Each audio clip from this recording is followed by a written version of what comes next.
Okay, so picture this.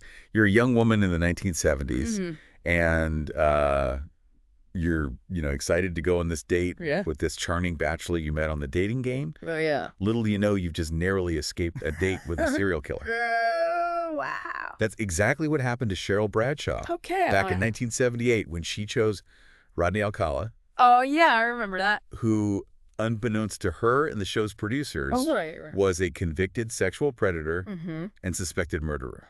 Wow. So in this deep dive, we are going to unravel the chilling story of Rodney Alcala. Yeah.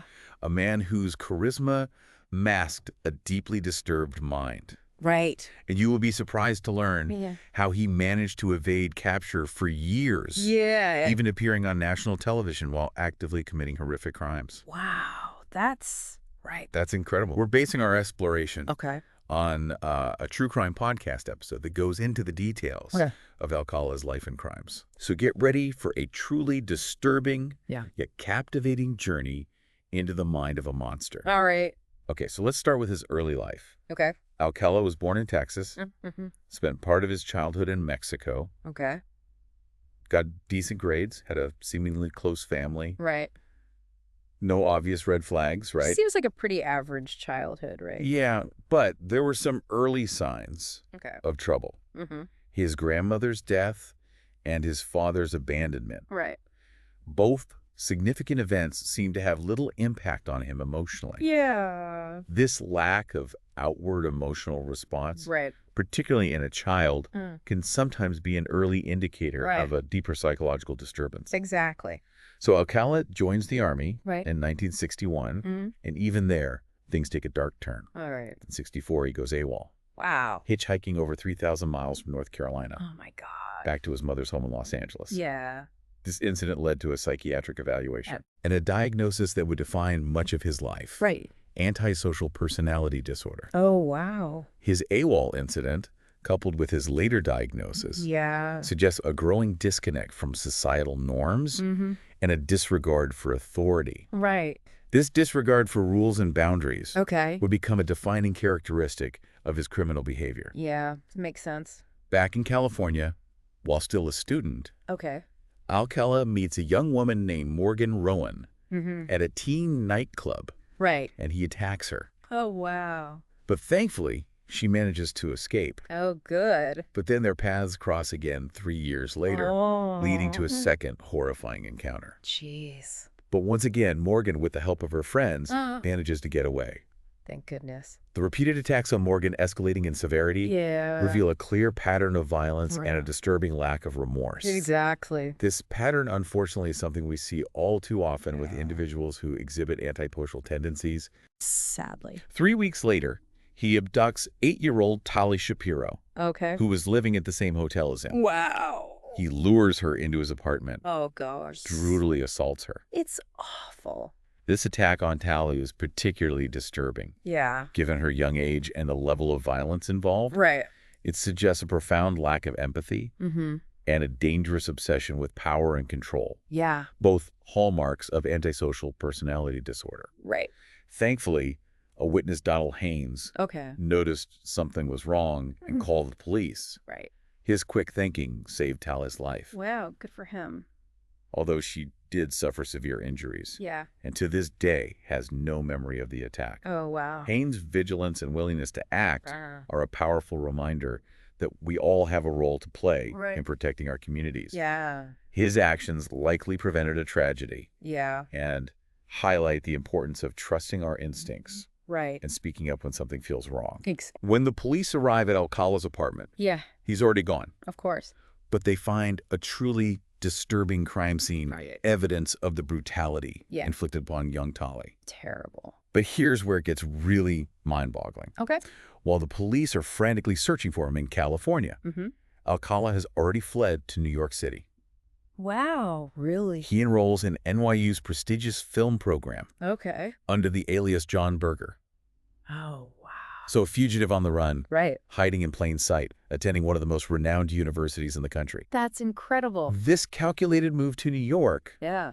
assuming a new identity, seamlessly integrating into a prestigious academic environment, Right. speaks volumes about Alcala's intelligence, adaptability, and manipulative nature. Exactly. He was a master of deception, Wow. able to compartmentalize his dark side and present a charming facade to the world. He thrives in this new environment, charming his peers and professors. No one suspects a thing. Yeah. And then tragedy strikes again. Oh, no. Cornelia Michael Crilly, Okay. a 23-year-old flight attendant, is found murdered Yeah. in her Manhattan apartment. Oh, my God. The crime scene bears eerie similarities to Yeah. Alcala's previous attacks. So another escalation. The murder of Michael Crilly demonstrates a chilling escalation in Alcala's crimes Yeah. and his audacity in continuing his horrific acts, Right. despite being a wanted fugitive. It's unbelievable. It raises a crucial question. Yeah. What societal factors allowed him to move so freely Yeah. and operate undetected for so long? That's a good question. But he doesn't stop there. Oh, no. He makes another bold and incredibly risky move. Okay. He applies for a job as an arts camp counselor in New Hampshire. Wow. Seriously. This decision to work as a camp counselor, Yeah. knowing he was a wanted fugitive, Right. is a clear indication of his complete disregard for the safety of others. Wow. It's alarming to think that he sought a position Right. that would give him direct access to potential victims. Yeah. Very scary. But thankfully, fate intervenes. Okay. 2 young girls from the camp Mm-hmm. recognize Alcala from a wanted poster at the post office. Wow. They immediately report it to the camp director, Okay. who contacts the FBI. Great. The girls' recognition of Alcala highlights the vital role of public awareness and vigilance. Right. Their simple act of paying attention and speaking up led to his capture and potentially prevented countless other tragedies. Oh, that's amazing. The FBI acts swiftly, and Alcala is arrested without incident. Okay. His fingerprints confirm his identity, leaving no doubt about who they've caught. Yeah. Detective Steve Hodel, who had been tirelessly investigating the Tally Shapiro case, Right. flies to Boston to bring Alcala back to California to face trial. Okay. When questioned about the attack on Pally, Yeah. Alcala's response is chillingly nonchalant, Oh, wow. as if he's completely detached from the horror he inflicted. This lack of remorse, Yeah. the inability to empathize with the suffering he caused, Right. is a defining characteristic of individuals with antisocial personality disorder. Yeah. They often view others as objects to be manipulated and lack any genuine sense of guilt or responsibility for their actions. Right. Alcala's capture was a major victory, Yeah. but it was just the beginning of a long and complex legal battle. Wow. The prosecution faces a mountain of challenges, a lack of physical evidence, Okay. Alcala's manipulative behavior, Right. and the trauma experienced by the victims. Yeah. Alcala's trial for the attack on Tally Shapiro began in 1971. Okay. It was a highly anticipated case, Right. but the prosecution faced an uphill battle from the start. So they had him in custody. Yeah. They had a clear victim. Right. Why was it so difficult to get a conviction? Well, Alcala was adept at manipulating the legal system Yeah. and playing mind games with everyone involved. Okay. He was also representing himself in court, which added another layer of complexity to the proceedings. He was his own lawyer. Yeah. Talk about a nightmare scenario for the prosecution. It was not good. But what about Tally's testimony? Yeah. Surely that would have been enough You would think. to secure a conviction. Yeah, you would think so, but unfortunately it wasn't that simple. Tally and her family had moved to Mexico, Okay. hoping to escape the trauma of the attack Right. and start fresh. Yeah. While understandable, their absence had significant legal ramifications. Without her testimony, the prosecution's case was significantly weakened. So Alcala, a man accused of a truly horrific crime, gets a break because his victim can't testify. Basically, yeah. It seems like a huge miscarriage of justice. It really does. So what happened? Well, Did they just let him go? faced with a weakened case, the prosecution was forced to offer Alcala a plea deal. Wow. He agreed to plead guilty to a lesser charge of child molestation and received a sentence of just 1 to 10 years in prison. 1 to 10 years Yeah. for nearly killing an 8-year-old girl? Right. That's shockingly lenient. It is a very lenient sentence. I can't imagine how Tally's family must have felt about that. I can't imagine either. It was a devastating outcome for those who believed he was capable of far worse. Yeah. And sadly, their fears were soon realized. Alcala ended up serving only 34 months of his sentence Oh, wow. before being paroled in 1974. Okay. Just 2 months later, he was rearrested for violating his parole. Jeez. He had been found associating with a 13-year-old girl. Really? A clear violation of his release conditions. Wow. So even with a reduced sentence Yeah. and the chance to turn his life around, Right. he couldn't stay away from his predatory behavior. Sadly, no. It's like he was incapable of controlling his urges. It seems that way. This recidivism, the inability to break free from his criminal patterns, Right. is a common characteristic of individuals with antisocial personality disorder. Yes. It's very common. They often lack the insight and self-control to modify their behavior, even when faced with serious consequences. Exactly. He went back to prison, Okay. but was he there for long? Unfortunately not. Okay. He was paroled again in 1977. And true to form, Yeah. he wasted no time returning to his predatory ways. Right. And this time, his crimes took an even darker, more sinister turn. Oh, no. So what happened after he was released the second time?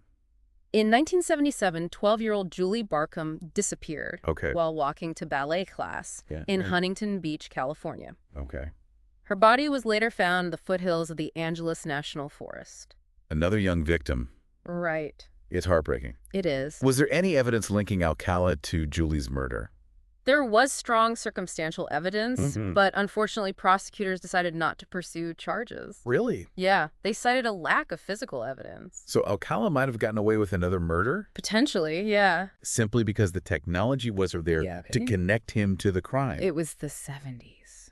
It's frustrating to think about that. It is. But his reign of terror didn't end there, did it? No, it did not. Alcala's crimes continued to escalate. Right. And he became bolder in his attacks. Yeah. He was linked to a string of murders across California, targeting young women who resembled his earlier victims. There was a clear pattern emerging, right? A chilling signature that connected these seemingly random acts of violence. Absolutely. What was it about these young women that made them targets for Alcala? It's difficult to say for certain, but there seemed to be a particular physical type that he was drawn to. Okay. This suggests a potential psychological profile, a deeper understanding of his motivations and the factors that triggered his violent urges. Right. Unfortunately, this type of profiling was not as developed or widely utilized by law enforcement in the 1970s. It's chilling to think he was choosing his victims. Yeah. Based on some internal twisted logic. Right. But there was something else that set his crimes apart that wasn't there. Yes. Something particularly disturbing. Yeah, Alcala had a sinister obsession with photography. Really? Yeah, he would use this hobby, this seemingly harmless passion, as a way to lure women into his web of deception. What? He'd promise them modeling shoots, opportunities to showcase their beauty and talent. Yeah. But his intentions were far more sinister. So he was using photography as a tool for manipulation. Right. A way to gain the trust of his victims. Exactly. Before subjecting them to his horrific assaults. Yeah. It's a truly devious and disturbing aspect of his crimes. It is. And what's even more chilling is that he often photographed his victims after assaulting them. Oh my goodness. Sometimes posing them in suggestive or degrading positions. Wow. These photographs weren't just trophies. They were a documentation of his power and control over his victims. Right. A way for him to relive his crimes and savor the suffering he had inflicted. That's awful. It's hard to imagine a more depraved and twisted mind. It's really hard to imagine. And what's truly mind-blowing is that his infamous appearance on the dating game happened in the midst of his killing spree. Yeah. Can you believe that? It's incredible. A serial killer charming his way onto a popular television show while actively committing murders. No, it's unbelievable. It's both astonishing and terrifying. It is. It demonstrates how easily appearances can deceive and how individuals with antisocial personality disorder can seamlessly blend into society, masking their true nature behind a carefully constructed facade. Exactly. It's a sobering thought. It is. And this ability to manipulate and deceive is tragically illustrated in the case of Jill Parenteau in June of 1979. Jill, a 21-year-old aspiring artist, disappeared from her apartment in Los Angeles. Oh my God. Her remains were later discovered in a remote area of Wyoming. Wow. Years later, forensic evidence definitively linked Alcala to her murder.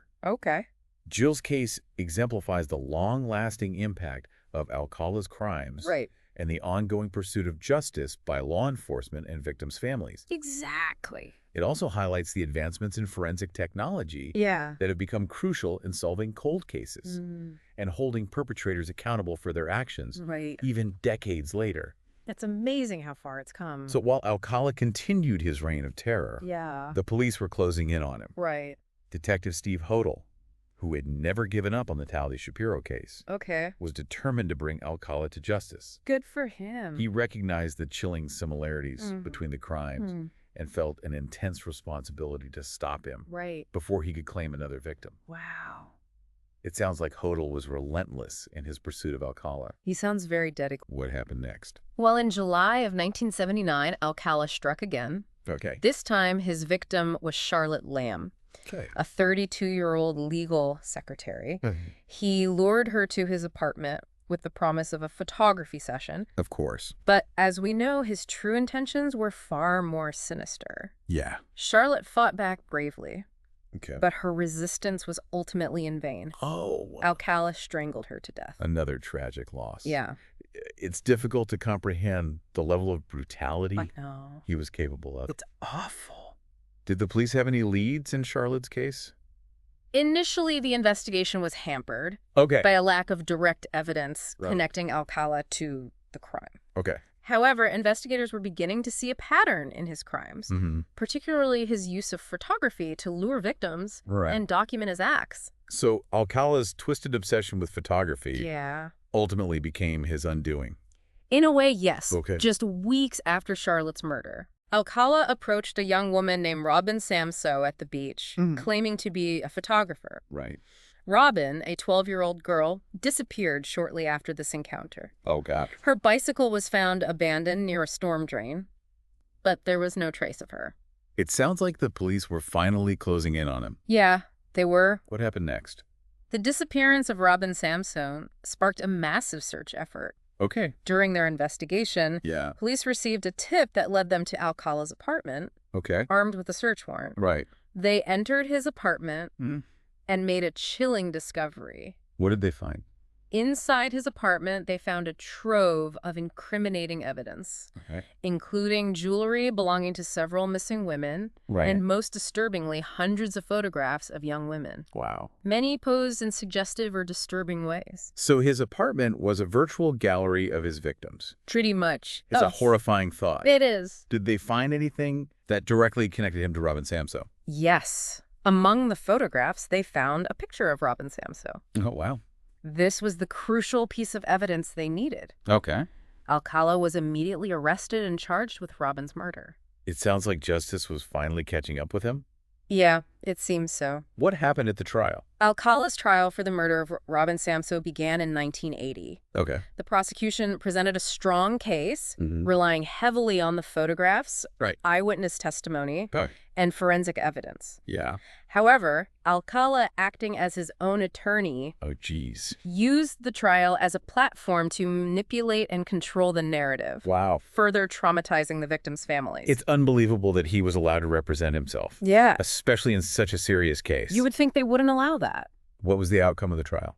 Despite his attempts to deflect blame and manipulate the jury, the evidence against him was overwhelming. He was found guilty of Robin's murder and sentenced to death. So, after years of evading justice, Alcala was finally held accountable for his horrific crimes.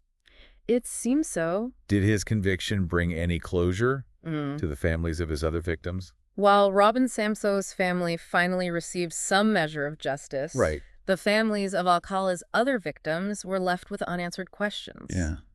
The investigation into Alcala's crimes continued even after his death sentence. Wow, really? Authorities released hundreds of photos from his collection to the public, hoping to identify potential victims and connect him to unsolved cases. It's a testament to the dedication of law enforcement. That they continued to investigate.